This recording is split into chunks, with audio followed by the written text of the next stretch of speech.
ഈ ഉപ്പിലിട്ടെന്ന് പറഞ്ഞാൽ എനിക്കൊരു വീക്ക്നെസ്സാണ്. അത് പിന്നെ എത്ര കിട്ടിയാലും ഞാൻ ബാക്ക് മുന്നേ നോക്കാണ്ട് തിന്നും. എൻ്റെ പിള്ളേർക്ക് പോലും കൊടുക്കാണ്ട് ഞാൻ തിന്നും.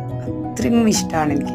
അപ്പോൾ ഇന്ന് കൈതച്ചക്ക കണ്ടപ്പോൾ എനിക്ക് പെട്ടെന്ന് മനസ്സിലൂടെ പോയത് ഈ ഒരു സംഭവം ഉണ്ടാക്കാൻ വേണ്ടിയിട്ടാണ്. പക്ഷേങ്കിലേ കുറച്ചൊന്ന് മെനക്കെടണം. ഇതിൻ്റെ തൊലി കളയാനാണ് ഏറ്റവും വലിയ പെടാപ്പാട്. അതിപ്പോൾ ആരും കളഞ്ഞേരോ? പൂതി വെച്ചത് ഞാനായിപ്പോയില്ലേ. അപ്പോൾ പിന്നെ ഞാൻ തന്നെ കളയണം, ഞാൻ തന്നെ ഉണ്ടാക്കണം. കട്ട് ചെയ്യാൻ നല്ല മൂർച്ചുള്ള കത്തി തന്നെ വേണം കേട്ടോ. പക്ഷെ ഉമ്മ ഇവിടുത്തെ കത്തിക്ക് അങ്ങനെ മൂർച്ചയാക്കാൻ പാടില്ല. കാരണം എൻ്റെ കൈ മുറിയെന്ന് പേടിച്ചിട്ട്. എന്താ ഒരു സ്നേഹമല്ലേ എന്ന് നിങ്ങൾ വിചാരിക്കുന്നുണ്ടാവും. പക്ഷെങ്കിൽ അതല്ല കേട്ടോ. കൈ മുറിഞ്ഞ് കഴിഞ്ഞാൽ അതും പേരും പറഞ്ഞിട്ട് ഞാൻ 2 ദിവസം റെസ്റ്റ് ആയിരിക്കും ഇത് വിചാരിച്ചിട്ട്. അപ്പം പിന്നെ ഞാൻ കിച്ചണിൽ ഇറങ്ങൂലല്ലോ. എനിക്ക് ഈ കൈതച്ചക്ക പഞ്ചസാര ഇട്ടിട്ട് കഴിക്കാൻ ഭയങ്കര ഇഷ്ടമാണ്. അതുപോലെ വേറൊരു ഫേവററ്റാണ് ഇത്. ഇതിങ്ങനെ കഴിക്കാൻ നല്ല രസമാണ്. ചെറുനാരങ്ങ കഴിക്കാനും മതി കേട്ടാ. അപ്പം എങ്ങനാ? ശരിയെന്നാ.